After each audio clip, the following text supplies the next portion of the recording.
All right, so first of all, you will be an expert witness in this case. Talk to me a little bit about the lawsuit first.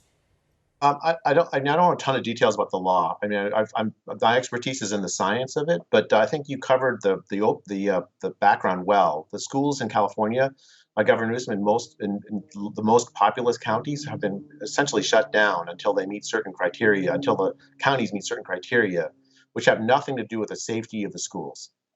And I think that's not right. The science doesn't support it, and in fact, the science very strongly supports opening the schools, both because of the benefits to the children. I mean, of course, our children need in-person schooling. How do you teach a first grader through Zoom? You just don't. And then the other thing is that you mentioned this, and is exactly right. The science very strongly supports that opening schools is completely safe. Well, I mean, nothing is completely safe, but much safer than many other things we keep schools open for.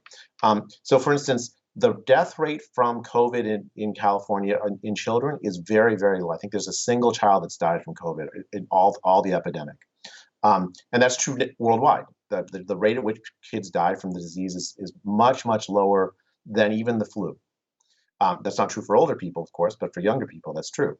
Then the other thing is that, and this is really striking and surprising, school children do not pass the disease on to adults. And the evidence from this comes from a whole set of studies around the world, including studies where they've sequenced the genome of all the viruses from Iceland, for instance, they did this study. They sequenced the genome. They can tell who passed the virus to who by sequencing the genome, and not one instance of a child passing to adult in these studies. Schools around the world have opened safely.